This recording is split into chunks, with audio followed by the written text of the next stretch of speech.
Bem-vindos ao Pod Eu Dev, um podcast sobre a neurociência na educação dos filhos. Eu sou a Graciele Azevedo, sou psiquiatra da infância e adolescência e mãe do Heitor. Eu sou Bruna Trevisan, eu sou psicóloga e mãe do João e da Catarina. E hoje o tema que nós vamos trazer para vocês é sobre a impulsividade. Como é que são, o que é a impulsividade, como é que são esses comportamentos impulsivos, que prejuízos eles trazem, né? Vamos lá. Vamos lá. Grati, você que pensou nesse tema. Então, eu imagino que você tem alguma coisa, assim, ó, eu tenho curiosidade da gente conversar e aprofundar mais sobre tal situação. O que é? Uma das coisas que eu acho importante, assim, né, é a gente entender um pouquinho o que são componentes da impulsividade, sabe? Como é que ela se manifesta? Porque eu vejo que, às vezes, as famílias misturam algumas coisas. Então, elas chegam e falam, ele é muito ansioso. Por que ele é ansioso? Porque ele é... Se a gente fala que vai viajar no final de semana, ele fica a semana inteira. Não, já chegou? É hoje? Quando é que é? Quando que a gente vai? Né? Então, assim... E eu tentando... Não, então isso aí é impulsividade. Porque ele tem dificuldade em lidar com uma gratificação adiada. Com algo que vai demorar para chegar. Que está sob controle, às vezes, de outra pessoa. Assim, vou comprar isso para você. Aí, já chegou. Quando você compra? Quando você vai? Não, mas a gente vai comprar em tal data, né?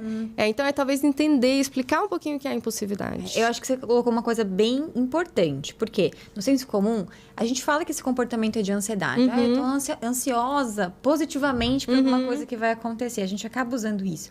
Mas quando a gente vai descrever um comportamento mesmo para poder entender e agir sobre ele, é importante a gente diferenciar que a ansiedade, ela tem a ver com medo, com preocupação, com tensão. Né? Então, o que está por trás da ansiedade é sempre um componente de medo, preocupação e tensão. Eu até costumo falar assim, olha, se a criança está falando assim... Nossa, mas será que vai dar certo a viagem? E se chover no dia, né? Então, às vezes, assim, dependendo do que está trazendo, pode ser, sim, uma coisa ansiosa, com medo de que vá dar errado, por exemplo, né? Mas tem a preocupação ali. Isso. Então, ele fica ansioso para tal situação. Daí, a gente vai pensar um pouquinho, mas é uma preocupação com o que vai acontecer ou uma animação com o que vai acontecer? Quando está embutido o desejo de que aquilo aconteça logo, que aconteça brevemente, naquele momento, que o tempo passe muito rapidamente, aí não é a ansiedade, categoricamente. É a impulsividade, a dificuldade de postergar recompensas, né? Tem até um termo dentro dos estudos da neuropsicologia do TDAH, que é o que chama de delay aversion, né? Aversão ao adiamento, que acaba gerando esse comportamento mais impulsivo. Né? Então, aquela criança que vai preferir uma recompensa imediata do que esperar mais tempo para ter uma recompensa maior, né? E acaba gerando esse comportamento mais imediatista. Isso entra também, até a minha impressão é que sim, mas só para confirmar, assim, essa coisa da criança que os pais falam, mas ele quer comprar tudo e quer comprar naquela hora. E ele vê alguma coisa e ele quer comprar. Né? Exatamente. Tem muito a ver com essa busca por recompensa imediata. É lógico que se a gente pensa em termos de desenvolvimento, a gente tem uma tendência a pensar que crianças pequenas... A tendência não, né? Acontece exatamente isso. A criança pequena, ela tem um comportamento mais impulsivo, porque a impulsividade tem a ver com o desenvolvimento do córtex pré-frontal. E ele é imaturo ainda na criança pequena, né? Então, esse autocontrole para poder esperar que o tempo passe, esperar que você ganhe um presente na data certa, ou entender que o que você pode ganhar agora é uma coisa mais simples, né? Ela ainda não vai ter maturidade para lidar com isso. A gente espera que ao longo do tempo isso aconteça. Mas não é só uma questão biológica, neurológica, no sentido de que é algo que vai acontecer naturalmente. Isso também depende do ambiente. Se eu estou num ambiente que não tolera muito esse comportamento, dessa dificuldade da criança em postergar e acaba cedendo muito ao que ela quer, eu estou ensinando que ela não precisa esperar. Eu estou dando menos oportunidade dela treinar essa espera. E esse comportamento impulsivo, então, tende ou a se intensificar ou permanecer por mais tempo do que deveria ao longo do desenvolvimento, né? E outros componentes da ansiedade, que acho que a gente pode trazer alguns exemplos, né? Essa criança que fala demais, que faz muitas perguntas, às vezes, também, sabe? Para os pais, que fica o tempo inteiro querendo falar, que a gente está conversando e ela está se intrometendo no meio da conversa, assim, né? Pensei em trazermos outros exemplos, né? Perfeito. Essa situação da criança interromper os outros, atrapalhar, tem o componente do controle inibitório, né? Então, ela conseguir se controlar. Mas tem outros fatores também. Então, por exemplo, o fato dela não perceber o ambiente, né? Ela está ou desatenta a situação, que tem outra pessoa conversando e ela tá muito autocentrada, né? Pensando sobre só o desejo dela ser atendido, né? E ela querer ter atenção naquele momento. Ou a criança, de repente, não identificar pistas sociais também pode ser, né? Não só pela desatenção, mas ela não ter essa habilidade de entender a intenção. Olha, ele tá preocupado em conversar com aquela outra pessoa, resolver aquele problema. Então, deixa eu esperar, depois eu falo, né? Então, essas pistas sociais, né? E aí, isso, independente de ter o controle inibitório prejudicado ou não, vai fazer com que ele seja impulsivo. Só porque ele não captou que aquele não é o momento. Mas, às vezes, a criança, ela está atenta, ela tem a percepção social, administra essas pistas sociais, só que ela não consegue esperar aquela vez. Né? Às vezes, não tem só a ver com a dificuldade de controle inibitório nesse sentido da impulsividade também, né? Às vezes tem a ver com o que ela pensa em relação à expectativa do que os outros têm em relação a atender a expectativa dela. Né? Então, a gente até estava conversando há pouco, né, sobre um caso de uma criança em que tem esse comportamento de dificuldade de frustração, então ela acaba se desregulando porque o que ela quer tem que ser na hora, e se ela não é atendida, ela acaba se descontrolando, né? Então, uma impulsividade que não só gera aquele comportamento de se intrometer... mas a desregulação emocional. Mas acaba tendo uma desregulação emocional, né? E é lógico que tem vários fatores envolvidos, mas ela tem um fator que é na família, né? O pai ou a mãe trazem para ela uma ideia de que ela não tem que mudar o comportamento dela para agradar os outros. E aí, esse comportamento, ele não é errado. Esse pensamento, ele não é de total errado, né? Só que ele está sendo colocado de uma maneira muito categórica, né? Muito dicotômica, olha, né? Então, essa regra vai funcionar em todas as situações, o que não é real, né? Então, a gente sim precisa perceber quando a gente precisa ser assertivo, se colocar, impor ali um desejo nosso. E quando a gente realmente precisa ceder para poder se adaptar ao ambiente, respeitar a outra pessoa, entender se é o momento adequado ou não, o quanto realmente é viável aquela situação. Então, e aí ter um comportamento flexível, né? Então, a gente precisa também entender não só a etapa do desenvolvimento da criança, a idade dela, mas também o quanto o ambiente está reforçando aquele comportamento impulsivo. E quando a gente fala ambiente, né, isso a gente está dizendo muito de comportamento de outras pessoas. Exatamente. Né? Que às vezes a gente fala ambiente, as pessoas acham que é... Ambiente físico. Ambiente físico, né? Mas a gente está falando de comportamento das pessoas, né? E muitas vezes comportamentos dos pais, ou seja, das pessoas que são mais próximas dessa criança e que vivem com ela no dia a dia, né? Porque esses dias eu estava com um pai que falou assim, já perguntei, onde é que você está aprendendo esta coisa, né? Onde é que você está aprendendo isso de bater? Onde que você viu, né? Se elas têm essa ideia de que a criança aprende na escola, né? Assim, muitas coisas. E, claro, você vê alguns modelos e você faz, mas você tem esse modelo em casa, né? De determinados comportamentos, ele te direciona muito mais do que o que você vai ver ali só no mundo. Sim. Né? Tem duas grandes formas de aprendizagem, né? Uma poderosíssima, que é o modelo, né? O exemplo. Então, por isso que os pais pensam assim, mas onde ele viu para ele reproduzir isso?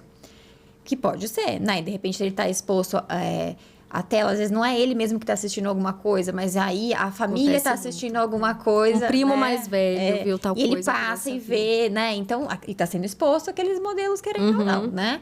Mesmo que não seja direcionado a ele. Mas, às vezes, não é uma questão de modelo. Ele não precisa necessariamente copiar alguém para fazer aquilo. Tem uma outra forma de aprendizagem muito poderosa, que é o reforçamento. O que é? O que acontece comigo, o que eu recebo em troca depois que eu me comporto de uma certa maneira, né? Então, um pouco daquilo que a gente falou. Se os pais, vamos supor assim, ou a professora, enfim, quem está convivendo com a criança, acaba cedendo muito àquele comportamento, porque é um comportamento que realmente tira o adulto do eixo, né? A gente quer resolver aquela situação rapidamente, então acaba cedendo quando chega no ápice, né, da dificuldade. A gente está reforçando que, olha, se você continuar agindo assim, você acaba conseguindo o que você quer. Então, acaba escalando o comportamento, intensificando muito aquilo. Então, é uma forma de aprendizagem também. Então, é importante a gente, enquanto mãe e pai, a gente pensar assim, olha, tá onde ele tá vendo isso, pensando em modelos, mas pensar, ó, como eu tenho agido nessas situações? O que eu acabo ensinando para ele, dependendo de como eu reajo nessas situações para ele, né? Ele acaba realmente tendo uma recompensa positiva por esse comportamento, mesmo que não seja intencional, que obviamente não é intencional, a gente nunca quer reforçar esse comportamento, mas por vezes a gente acaba fazendo, muito comumente a gente acaba fazendo, né? Então, quando a gente fala de ambiente, é isso. E a criação, né? O que a gente mais discute é isso aqui, né? Como que a gente pode criar melhor nossos filhos para o melhor potencial, né, que ele possa ter. Mas o que eu vejo também, às vezes, é nos pais ter uma discrepância entre o que eles dão de instrução e como eles se comportam. Então, a criança também aprende por instrução direta. Em algumas coisas, ela só aprende por instrução direta, sei lá. Ela Primeiro não faça precisa isso, depois faça mas ela aquilo. não precisa ter colocado a mão no fogo para entender, porque a gente repete várias vezes que o fogo queima, que o fogo faz isso. Então, não é que ela precisa vivenciar isso para aprender. Ela aprende por instrução direta muitas coisas, mas ela aprende por modelo. E quando é muito discrepante, ou seja, eu tento dar a instrução, mas o modelo que a gente dá. Então, vamos pegar um exemplo de um pai que é impulsivo, que reage de forma impulsiva, sei lá, bate na mesa, fica bravo, grita, sai do cômodo, né? E que fala para a criança que você não pode xingar, você não pode fazer tal coisa, né? E as crianças, elas percebem esta certa hipocrisia, vamos dizer ali, sabe? Ela saca, assim, sabe? Calma aí. Né? Não é tão planejado, né? Mas eu vejo muitas vezes isso também. Os pais darem achando que dão determinadas instruções, mas dão modelos muito diferentes disso, né? E que a criança vai seguir a instrução, né? E não o modelo. Eu já falei 1000 vezes que não é pra gritar. Mais ou menos Clássico, isso mesmo, né? É isso mesmo. Isso. Não, e a gente tem que se monitorar. Eu me pego tendo que me monitorar nessas coisas muito simples, assim, né? Porque realmente é a história do videogame na criação dos filhos, né? Cada fase é um desafio diferente. E aí, a gente precisa ter esse autocontrole o tempo inteiro, porque a gente dando... O tempo inteiro, a maior parte do tempo, né? Às vezes a gente se descontrola. A gente tem que mirar isso. Né? Lógico que a gente tem que se acolher, entender as nossas limitações, etc, etc. Mas a gente tem que... tem que estar alerta, né? Dentro do que for possível, alerta para que realmente a gente atinja esse objetivo dentro do que... E a criança vai perceber, né? Ela vai perceber se a gente realmente quase sempre é de um jeito, eventualmente a gente perde o controle e a gente, sabe, tem aquela coisa de errei aqui, né? Sim. A criança, ela sabe isso, né? É diferente de alguém que está sempre falando algo e fazendo de outro jeito, né? Exato. Mas eu acho que é isso. Uma coisa que, pensando aqui, que as famílias trazem muito, que eu vejo como dificuldade, é que elas acabam... estamos falando aqui de famílias de crianças que têm transtorno de déficit de atenção e hiperatividade, né? Do qual é um dos quadros ali da infância e adolescência que a impulsividade pode ser, né? Não é em todos os casos, mas muito marcada. É que a família se perde em pequenas coisas da impulsividade, que às vezes a criança realmente não tem controle. Como, por exemplo, não fica sentada, parada o tempo inteiro na mesa. Bem lembrado. Né? Fica fazendo muitas perguntas, sabe? E aí os pais se perdem entendendo que o educar tem a ver com essa criança ficar sentada, com essa criança não ficar fazendo pergunta, tá? Sim. E ficam numa correção excessiva o tempo inteiro. E a criança até tenta. A gente vê que ela não é que ela se opõe. Ele não fica sentado, ele fica por 1 minuto. Sim. E mexe de novo. Então, assim, mas ele não me obedece. Fala, não, ele te obedece. Sim. Ele não sustenta porque ele não consegue controlar. E aí a gente esbarra no comportamento de hiperatividade, de inquietude. Que às vezes acaba misturado com impulsividade. Né? Porque envolve o contraponto do autocontrole também, a hiperatividade, né? Que não é ele não está se movimentando por impulso, mas pela inquietude mesmo, né? Mas, de qualquer maneira, tem a ver com essa autorregulação. De ele não conseguir sustentar, né? Tipo, o controle inibitório baixo, ele acaba não sustentando. Então, ele segue uma regra no começo. Mas ele vai e não sustenta. Ele para quieto um pouco, mas como ele não consegue, não tem tanto controle inibitório, talvez ele não sustente isso. Né? Isso passa por algo que não tem a ver só com essa situação de hiperatividade e impulsividade, mas tem a ver com a educação dos filhos de uma maneira geral, que é lidar com a expectativa dos pais. Então, a gente espera que o filho tenha um certo comportamento. Porque nós pais também temos as nossas necessidades não atendidas. E a gente quer ir lá no restaurante, a gente quer conversar com calma com outro adulto, sem ser interrompido. A gente tem as nossas necessidades também. E aí a gente se frustra e acaba ficando muito irritado também quando isso não é atendido. Então a gente fica colocando a expectativa na criança de que ela se comporte como a gente espera. E a saída, na verdade, eu vejo 2 caminhos, né? Uma é lidar com a expectativa. Que é difícil, né? Lidar com a expectativa. E a outra é entender o que meu filho dá conta.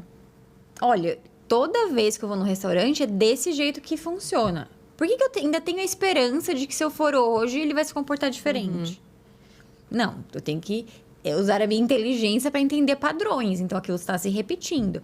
Então, há quanto tempo ele dá conta de ficar sentado, desenhando, brincando com massinha, fazendo alguma outra coisa? Tanto tempo. Então, esse vai ser o tempo do meu jantar. Né? Ou vou usar algum outro recurso para sustentar a atenção dele mais tempo ali. Ou algum adulto vai ter que realmente dar uma voltinha com ele de Ou eu vez vou em buscar um quando. restaurante que tem brinquedoteca, que eu entendo que ele vai ficar um pouco de tempo e vai para aquele espaço. Ou organiza uma vez na semana para ele ficar com alguém para poder ter esse momento e sair tranquilo. Então, assim, tem que adaptar o quanto meu filho realmente dá conta. Ah, mas então eu não vou pensar que ele vai poder se desenvolver nesse sentido? Vai. Né? Então, assim, o que acaba acontecendo também, o outro lado já que ele não dá conta, então eu nunca vou no restaurante, ou eu nunca levo ele no restaurante. Mas aí também você não tá dando oportunidade dele treinar minimamente, esperar, né, um pouquinho e tal. Então, a visão olha, para ele permanecer minimamente um tempo maior, o que geralmente pode funcionar mais, né? Ele se alimentar primeiro, já chegar, de repente comer antes de sair, para ele já chegar menos inquieto, porque até que a comida saia, às vezes demora. Levar algumas coisas que prendam mais a atenção dele, geralmente, dependendo da idade, lógico, né? Mas as crianças menores, tudo que é mais sensorial, geralmente funciona bem nessas situações, né? A geleca, a massinha, essas coisas funcionam bem. E, lógico, ver ali que tudo tem um limite, né? Para poder fazer essa adaptação. E a gente vai se adaptando. E sempre lembrar, assim, que o imediatista na relação é a criança. Que nós, adultos, temos que pensar que a infância logo passa. E logo a gente vai poder ir mais tranquilo pro restaurante. Né? Ele vai crescer. E conversar, às vezes ficar conversando, né? Se você dedica um tempo para ficar conversando com a criança nessa mesa, pode ser que ela tolere. Porque o Heitor, a gente foi numa casa de brincar e assim, na hora que a gente foi sair, na hora de ir embora, ele viu uma batatinha e pediu a batatinha. Ele tem 4 anos, tá? E ele pediu essa batatinha. E eu falei, olha, eu vou comprar a batatinha, só que a gente vai voltar de Uber. A gente não vai poder abrir a batatinha e comer agora. Aí ele até falou assim, eu tô muito ansioso para comer essa batatinha. Né? Ou seja, ele queria comer logo a batata, né? E aí, no Uber, o que eu fiz? Eu fui conversando com ele o tempo inteiro no Uber. Falando de um assunto, de outro assunto. E o Uber... Com a batatinha na mão. Com a batatinha lá, né? Não, na verdade, eu pus na mochila, porque eu falei sim, é uma estratégia melhor do que eu deixar na visão dele o tempo inteiro. Perfeito. Né? Então, eu pus dentro da mochila e fiquei conversando, né? Sobre várias coisas diferentes, dando atenção, realmente papeando lá no Uber, né? A gente pegou trânsito, foi uma meia hora, tá? Ele não pediu a batatinha uma vez, tá? Então, eu usei a estratégia de não vou deixar na vista e vou conversar com ele, vou distrair. Sim. Quando a gente chegou em casa, ele falou assim... Agora eu já posso comer a batata? Olha. Ou seja, até tava na cabeça dele. Eu falei, filho, você aguentou super bem. A gente ficou um tempão no carro. Você viu como deu certo, né? Tipo, eu entrei no portão. Eu falei, você só espera eu abrir o portão pra entrar em casa. Aqui eu te dou a batata, né? Abri, dei a batata. Ele, ele queria fica muito mais essa saborosa, batata. inclusive. Né? Né? E eu quase nunca... Acho que eu nem sei se eu tinha dado Ruffles pra ele. Foi Ruffles, né? Porque eu não gosto da composição, assim, né? Mas ele comia com uma cara tão boa. Essa batata é ótima. E eu falava, ai, meu Deus, lasquei aqui, né? Mas, né, de qualquer jeito, foi uma coisa assim. Então, às vezes também, se eu dou atenção pra criança... Exato. Isso, lógico. Ela estaria envolvida, porque a criança é aquela que está inserida, né? Mas você tem uma oportunidade muito rica para ele, que às vezes as famílias não dão porque tem dó. Mas que dó, deixa ele comer, deixa ele... Né? Mas tadinho, né? É muito perfil de voz, às vezes, isso, né? mas alguns pais têm também. E aí você tá perdendo uma oportunidade muito rica, né? Como se você estivesse torturando a criança. Lógico que não, uma situação da vida. E veja, não só a sensação de ele ter conquistado e esperar o momento certo, como a batata realmente ser mais recompensadora do que tivesse comido na hora. Ele estava até fazendo propaganda da batata. Esta batata é maravilhosa. Se você quiser provar, eu posso te dar uma da minha. Aí o meu marido chegou nesse meio tempo, né? E tava lá. Chegou, mas trabalhando no celular. E ele lá, e fazendo. E meu marido no celular, e falou assim: pai, eu estou fazendo a propaganda da batata para você. Você pode soltar esse celular e prestar atenção na propaganda da batata? E queria dar batata para as pessoas. E ficou um tempo entretido, assim, com esse negócio da batata lá, né? Mas realmente foi recompensador para ele. E Gretchen, e vamos pensar que nem toda criança vai dar conta igual o Heitor, né? Então, porque senão fica com a sensação de que a gente pensa, não, se eu fizer adaptação e estratégia, então uma hora meu filho vai... Eu não acho que o Heitor é impulsivo. Não tem um componente de impulsividade muito grande, tá? Tem o da idade, né? Mas não é uma criança. Algumas crianças vão ser mais desafiadoras mesmo e a gente vai ter que se adaptar até que ela amadureça, ela cresça, né? E assim, pode ser bastante frustrante. Só que se a gente não internaliza e não ajusta essa expectativa, vai ser muito sofrido para todo mundo. Né? Porque daí a criança sempre deposita demais. Porque a autoestima da criança fica lá embaixo. Porque o que eu vejo é isso, é correção o tempo inteiro. Sim. E aí eu tento falar isso com os pais, mas então eu não tenho que corrigir? Falo, olha, não é que você não tem que corrigir. O que você não tem que é esperar, né?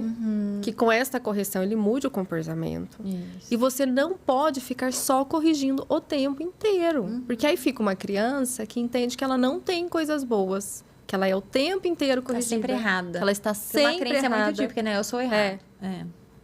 Sou errado. É isso mesmo. E é a história de escolher as batalhas. Exatamente, né? Corrija nas coisas que são mais importantes. Então, se essa impulsividade está vindo com uma desregulação emocional, se essa impulsividade está vindo com jogar coisas, com quebrar coisas, sei lá, com bater, com gritar, vamos corrigir este comportamento, tá? À medida que a gente vai ajudando essa criança, né? Exato. A aprender formas de se controlar um pouquinho diante disso, né? Escolher ali, naquela semana, né? Qual é o comportamento que você vai preferir dar, fazer as correções? Tem que elencar prioridades, né? Eu falo muito isso. Eu falo, vamos elencar prioridades. O problema está sendo na hora do banho. Porque ele fica na brincadeira, porque ele não quer deixar, porque está fazendo algo muito legal. Vamos pensar, então, no banho. E tenta não ficar corrigindo o resto o tempo todo, porque senão... Primeiro que fica uma correção banal, né?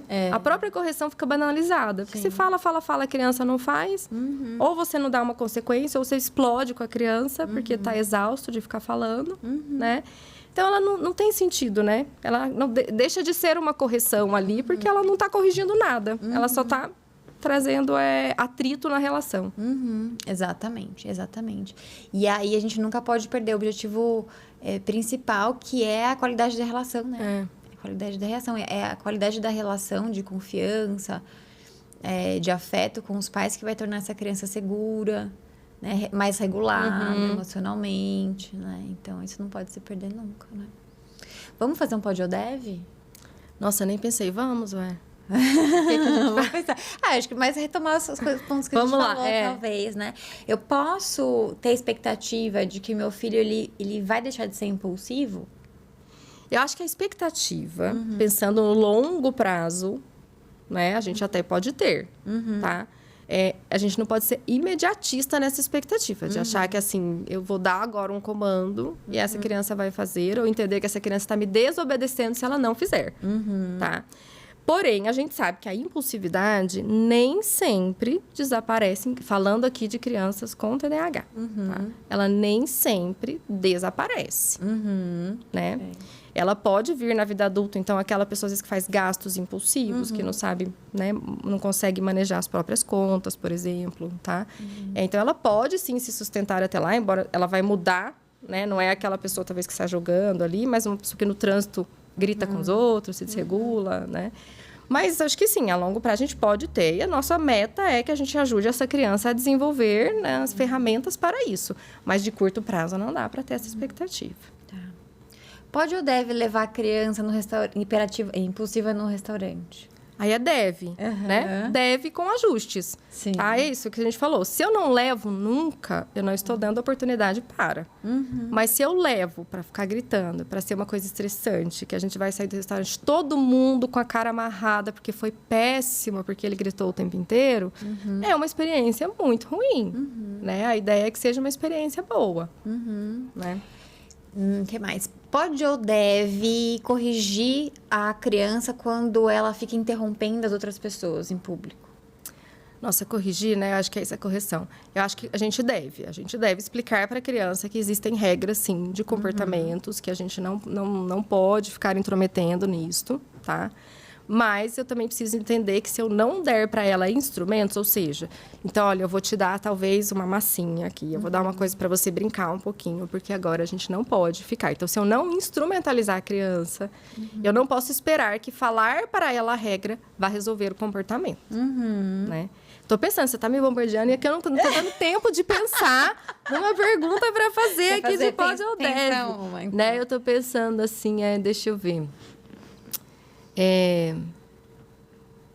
Pode ou deve, então, gritar com essa criança para que ela siga suas instruções. Não pode e não deve.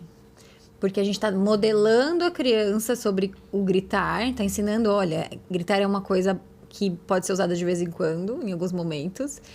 E além do grito, ativar ali, né, neurologicamente, um funcionamento em que ela vai se... Lutou-fuga lutou-fuga, de se desestabilizar, de se desregular, né? Então, só vai piorar a situação. Em vez de trazer... Você tem um comportamento de trazer segurança para a criança, de ajudar ela a se regular, de realmente ela se conectar para te ouvir, fazer aquilo que você está direcionando, né? Então, não pode, não dá. Eu não ia bem um pode ou deve, agora eu estou tentando em como formular, assim. Mas vamos lá. Pode ou deve usar reforços de mais curto prazo para ajudar esta criança a lidar com a impulsividade? Deve. Especialmente com a criança que ela é muito impulsiva, ela não vai, a princípio, funcionar com uma recompensa a longo prazo. Do tipo, o exemplo do Heitor, em que você deu a batatinha, aí ele tinha que esperar até chegar em casa. A criança que é impulsiva, ela não vai dar conta disso. Né? Então, se eu quero ensinar um comportamento para ela, o ideal é que eu dê uma recompensa imediata para ela. Porque as pessoas veem isso com um olhar muito negativo. Quando eu falo isso para a família, eles entendem assim, tô subornando meu filho. Ou tô não sei o que, eu falo, olha, é muito diferente. Não é que assim, eu te dou o brinquedo se você fizer isso. Não é isso, tá? É um planejamento que você vai fazer, entendendo que, por exemplo, se a criança não está muito ligada em fazer a lição ou em fazer determinadas coisas, pensando que eu tenho que entregar, porque senão no final do ano eu vou ser reprovado, tá?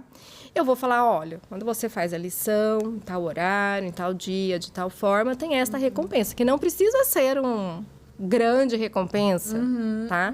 Mas eu tô tentando ali ajudar esse cérebro que depende de recompensas mais imediatas nesse momento e vou tendo um planejamento, talvez, de espaçar essas recompensas. Então, não é que eu vou ficar sempre nesta recompensa tão imediata. Exato, exatamente. Né?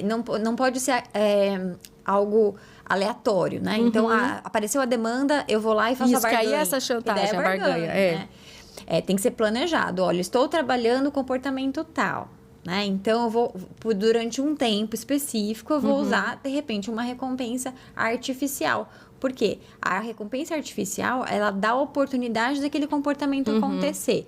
Para que o comportamento acontecendo, a princípio, porque você colocou uma consequência lá artificial, ela passa a ter recompensas naturais sobre aquele comportamento, que enquanto aquele comportamento não acontecer, ela não vai receber. Então. Né? E daí depois a gente vai retirando essa recompensa. Porque aí ela percebe que ela fez, que a professora elogiou, entendeu? Aí vai tendo outras coisas junto com isso, né? Exato. Mas se eu não consigo estabelecer o comportamento, ela nem pode perceber que esse comportamento traz resultados positivos para ela. Isso. Né? Maravilha, gostei, hein? Muito bom. Acho que é isso, né? É isso. Pessoal, então...